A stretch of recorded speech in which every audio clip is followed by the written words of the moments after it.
This episode contains descriptions of violence and may not be appropriate for all audiences. Listener discretion is advised. This podcast is investigative in nature. The theories and opinions expressed herein belong to the speaking parties and do not necessarily coincide with those of the series producers. Also, we are so grateful that our listeners are interacting with the show in the form of comments and posts on social media. However, we would remind you that this is a true story, and the friends and family of the victim may be reading your posts. Please be respectful of their loss and of their privacy. Hello, I'm Matt Ellis with OST Media and a proud supporter of this show. Previously on Girl with the Same Name. There were only two real outlets for us back then, and it was the bars or softball. I don't know what gay people who didn't drink did. So much of gay life centered in the bars. Well, there's gay bars all over Pittsburgh, but downtown is where it gets kind of shady. Tuesdays and Thursdays was under 21 night at Pegasus. Wednesdays was dollar mug night at Lucky. Thursdays, karaoke at Images. Saturday, you always went to the Eagle to go dancing. Especially at a certain time when police love to raid gay bars. The easiest way for gay bars to operate was to be owned by the mob. Thank you for listening. When Jamie Stickle first moved from Uniontown, Pennsylvania to Pittsburgh, she got a job bartending at a straight bar called Dagwood's.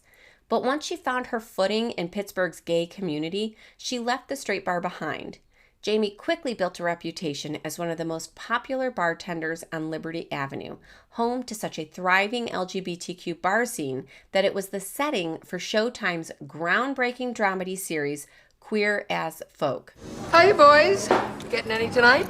I haven't seen you around here before. He's new. And cute. Every guy in the place is eyeing you tonight, sweetheart. Can we order? Shoot. Not that it'll be the first time tonight, am I right? The show premiered in 2000 and ran for 5 seasons, and while the series took great liberties with historical and geographical accuracy, its setting on Liberty Avenue was still a testament to the vibrance of the real-life community. But Pittsburgh's LGBTQ bars have a complicated history that started long before Jamie got to town. And while the roots go even deeper, this story begins on January 17, 1920, when the 18th Amendment to the U.S. Constitution went into effect and Prohibition began. It was during this 13-year Prohibition era that gave significant rise to the need for private social clubs in Pittsburgh and throughout the country.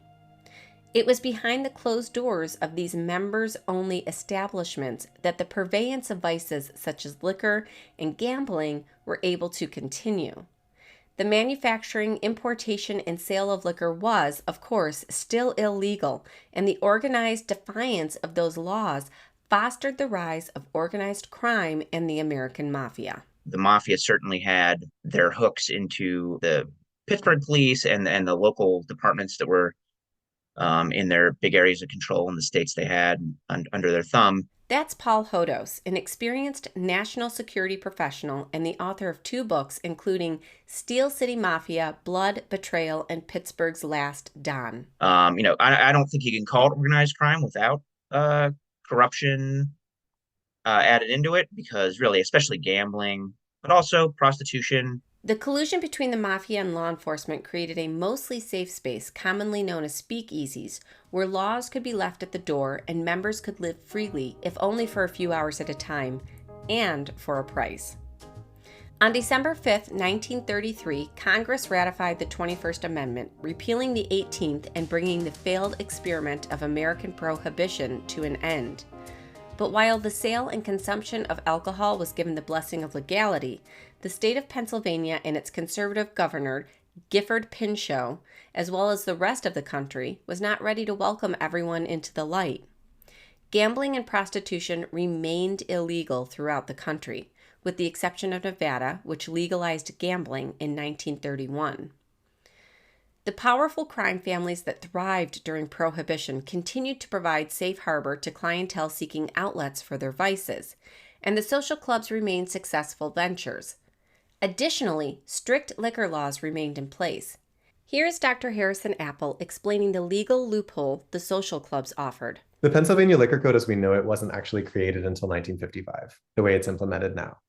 Okay. 1933, a lot of things were a mix of countywide and federal and state enforcement. And it was messy, which is why you create a liquor code that's statewide.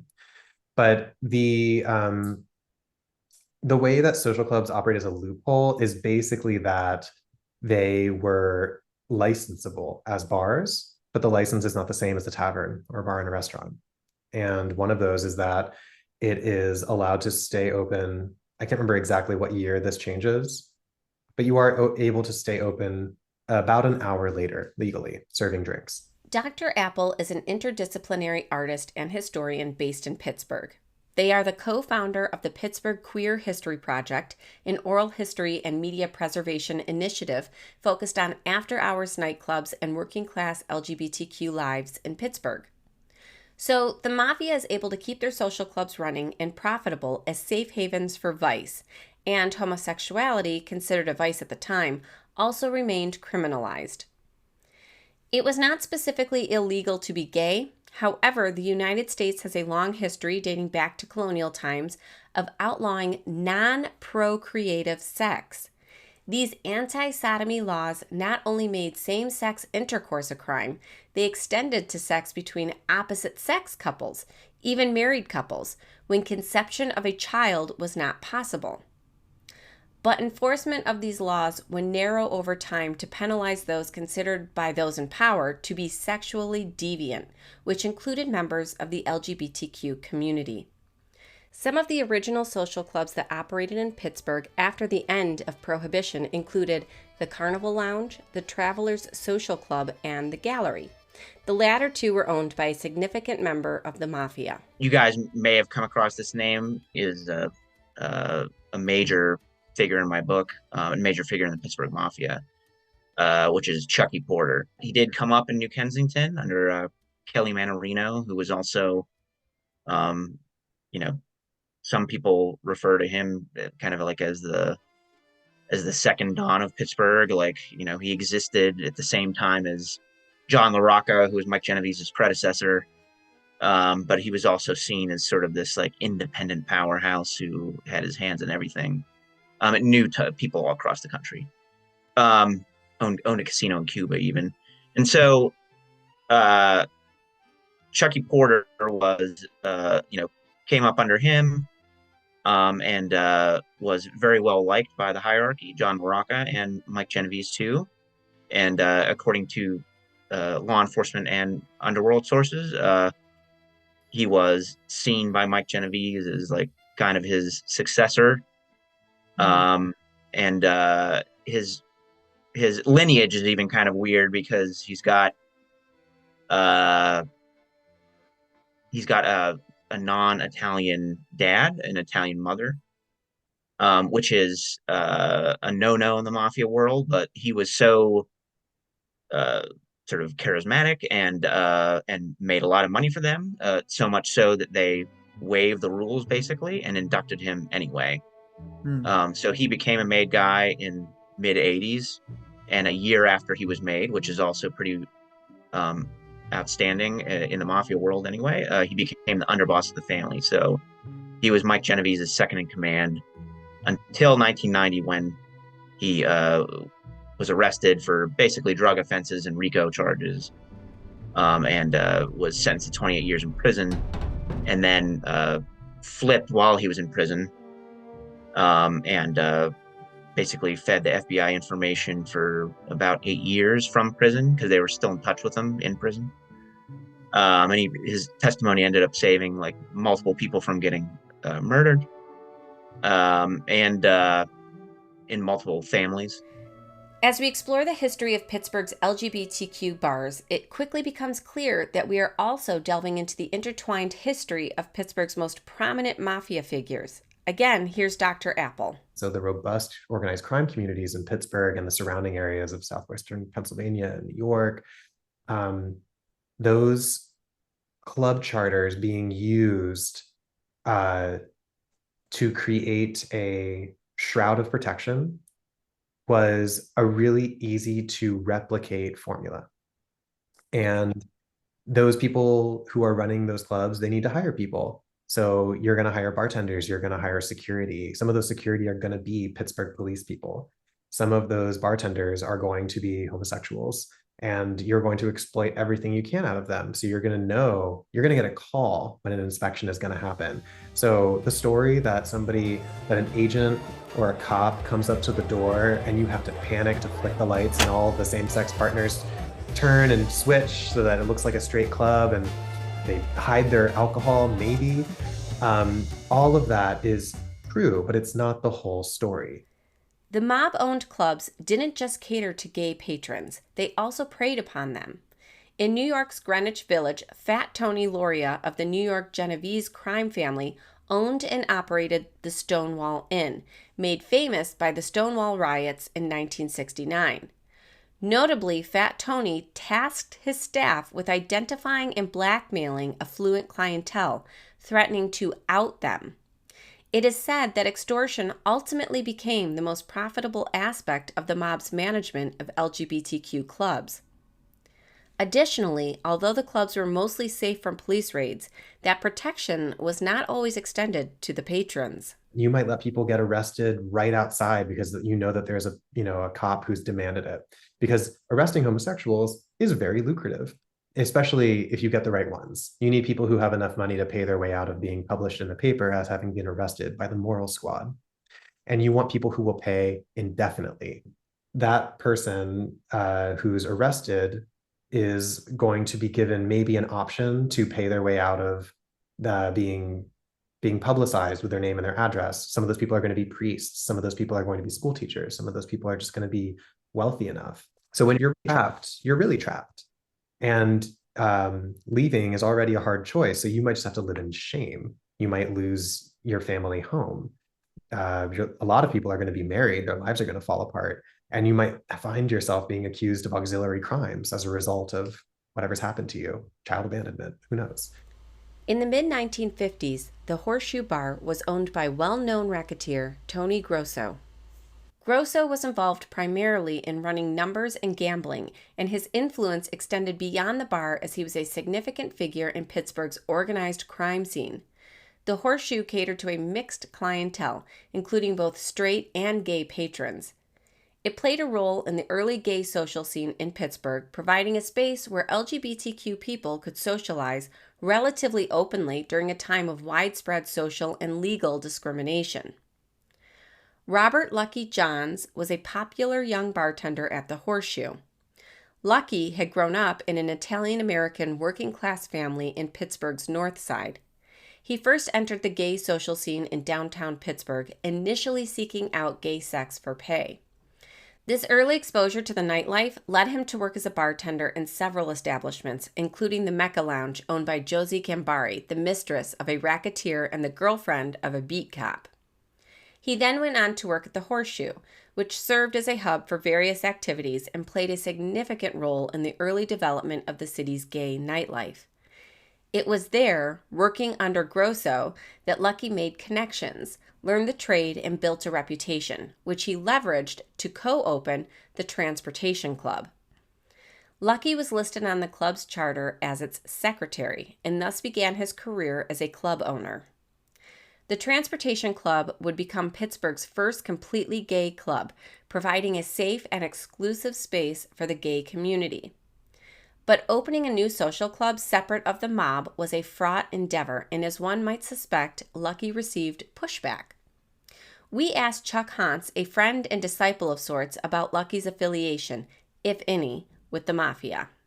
He put his life on the line in a battle with them, went to a meeting with them, and to tell them that he was not going to give in, he was going to open this bar without them. And he threatened to kill him at that meeting. I spoke with someone else that was there. But Lucky was very clever, and he had several of his people there in the crowd. It was in a bar. And when he gave a signal, they came over to the table. And then the discussion went a different direction. Before this meeting, this person supposedly blew up Lucky's brand new Buick, parked near the Holiday Bar. There were a lot of small bomb explosions in Pittsburgh through the 60s and 70s. Lucky Johns passed away in 2014, but before his death, he conveyed the same story along with many others to Dr. Harrison Apple, who documented much of Lucky's life in their thesis, A Social Member in Good Standing, Pittsburgh's Gay After-Hours Social Clubs, 1960 through 1990. The following section has been re-recorded by voice actor Teddy Margus. When I started the Transportation Club, Joe DeMarco called me to come down to his club, which catered to gay people. And he says, I want to see you. So, not being a trusting faggot, I called up Jack Baxter, who was a Golden Glove champion. Then I called up Willie, who was my bodyguard and a killer. I told him to go down to that club and stay there because I was coming in. So, I went walking in there, and there's this fat guy, and he's got painted fingernails and smelled of Shalimar, and I thought, well, I'm queer. What the hell is he? And we sit down, and he says to me, you're done. He says, you close your place by tomorrow, or that's it. You know? He said, get my message? I said loud and clear. I raise up my hand, and Willie come over. I says, Willie, if he blinks, kill him. Willie put a 45 to his head, honest to God. I called Jack over. I says, Jack, see his bouncer? Put him in the hospital. Jack beat the hell out of him. So he's sitting there, and I said, it's like this. I'm Italian too. I says, you're going to open up your door one of these days, and I'm going to be there. And I'm going to blow you and your fucking family away. He never bothered us again. I've watched a lot of mob movies, and the idea of somebody standing up to them like that and using force in the mobster's own bar and getting away with it blew my mind. So we asked Paul Hodos how the story resonated with him. I'm not saying that it could not have happened, but in 1967, the family was very strong. I'd say there were probably about 25 to 30 members, and that continued to dwindle as time passed. It just didn't make a lot of new people. And so they were also like had their hooks into all the local politicians and police and et cetera. Not obviously everybody, but enough that they were able to operate mainly unscathed. Even the federal law enforcement was having trouble making cases back in those days. The Mafia was strong, and it was also extremely violent. So I do have a hard time believing that story because they were in a very powerful place, and there was a lot of impunity. And that doesn't mean now, and here I'm going to contradict myself just a little bit, just to leave some wiggle room. I did say that the family was not a flashy one too, though. So like maybe, and they were smart enough to think about this. Like they thought that maybe the juice isn't worth the squeeze. Like what are we getting from this place? A few $1,000s, I'm making millions in gambling and other things. So why kill this guy and draw heat? Especially because around that time, they murdered a guy named Alphonse Morano for letting an undercover IRS agent into the family, into not into the inner circle, but like on the fringes anyway. And that murder caused a lot of heat on their gambling establishments at that time. And they were basically ordered by the hierarchy at that time to take it easy, guys. Let's keep it low key, for a little bit. So in making that connection, maybe. The problem is the fact that they, were threatening them with guns like that. Guys like that, they don't forget that, Yeah. The mob may not have forgotten Lucky, but from that point forward, it does seem that he was able to operate not only the Transportation Club, but a series of gay clubs and bars in Pittsburgh. Here's Chuck Hans again. I think they just figured he wasn't worth it, and they were going to just let him go ahead. And they still had another business somewhere. I don't know what that one was for sure. But Lucky's won out at the Playpen, and then he went on to own and operate a number of gay bars over the years. And the Holiday Bar, the Transportation Club, the House of Tilden, Real Luck Cafe. of the next decade.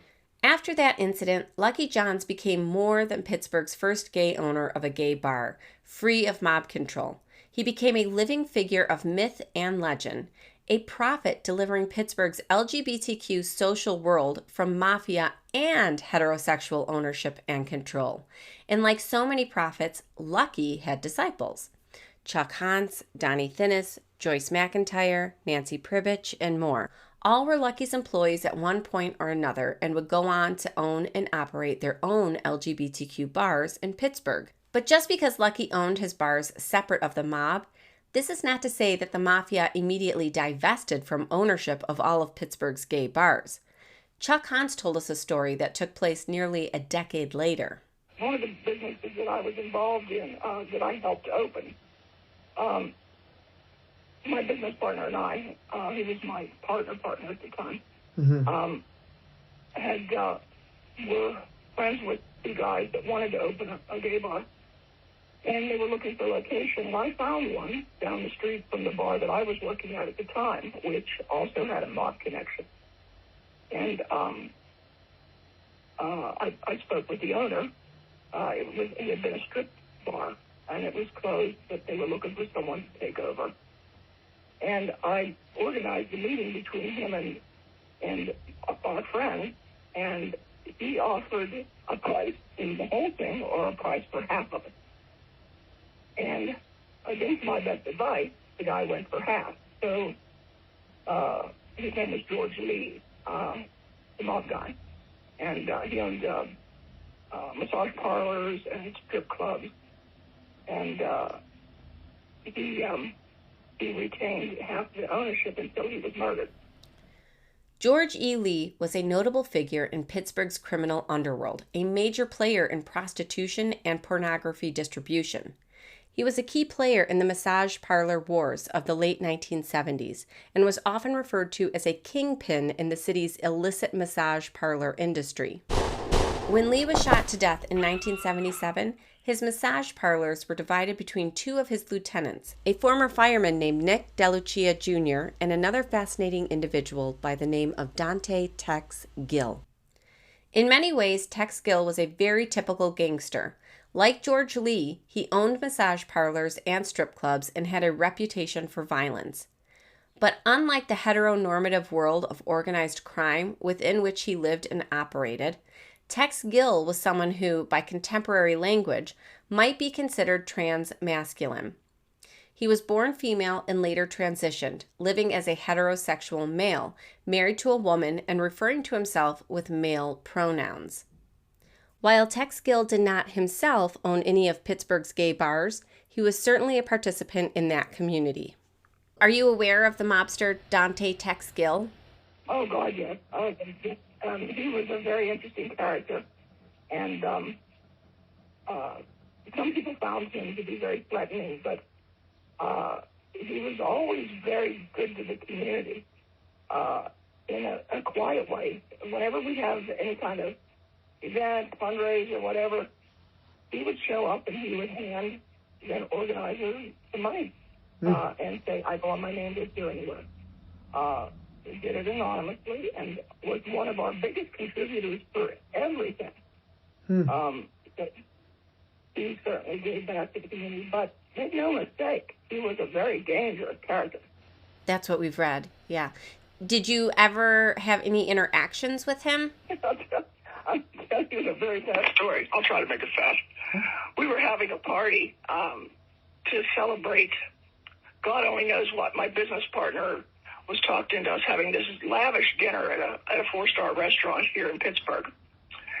And the list kept getting longer and longer. And Tex Gill and his partner were on the list, of course. And my bartender thought that it would be cute to take some silverware and stick it in, can't remember her name, in the girlfriend's fur coat pockets. And when she got up and swung the coat around to put it on, all the silverware fell on the floor. And Tex and everybody was like silent or laughing, either one or both. Yeah. And Tex, very nervously, and Tex just looked at her and said, I will kill you. And my bartender said, no, you don't understand. It was a joke. We did it. She had nothing to do with it. Oof. And Tex said, it doesn't matter. I will kill her for allowing it to happen. Oof. And we were pretty frightened for her for a while because Tex, this gal had a big slice on her shoulder that was probably at least an inch wide, the scar, and where Tex had cut her once and would not let her get it stitched up so that she would always have it. And whenever they went out, she had to wear something strapless so it would show. So that's the dark side of Tex. The Mafia has a reputation for being fairly homophobic, so as we learned about their deep involvement in the emergence of the LGBTQ social community and their seemingly tacit acceptance of gender nonconformity through the association with Tex Gill, we wondered if there was another aspect of the mob we needed to understand. So we asked Paul Hodos about Tex Gill. Tex Gill, that looked like They had connections. They had connections to, the family, basically. Once again, it was loose, but, they were there. And, they're just out to make a buck. They're not going to like morally judge everybody. I mean, I don't know what their personal views were on anything, but as far as making a buck, they would go for it, So, and in some cases, the top guys aren't even going to necessarily be aware of where some of their money's coming from, I'd say, as long as they get it. And that's the thing with the mob. They were not moralists. They may have had their values, but at the heart of organized crime, they weren't there to judge. They were there to make money. And in Pittsburgh's LGBTQ community, there was still plenty of money to be made. Pittsburgh mobsters were pretty cagey and smart, but even for them, the attraction of drugs was too much. Drugs have hit the community very, very hard. If you wanted Coke, you could get Coke, pretty much in every bar that I was in. In our next episode, we will continue to examine the history of Pittsburgh's LGBTQ bars and their evolving relationship with the diminishing world of organized crime. The emergence of narcotics, the birth of the Tavern Guild, the AIDS epidemic, the revitalization of Liberty Avenue, and the arrival of a young woman from Uniontown, Pennsylvania, in the city she would make her home. Next time, on The Girl with the Same Name.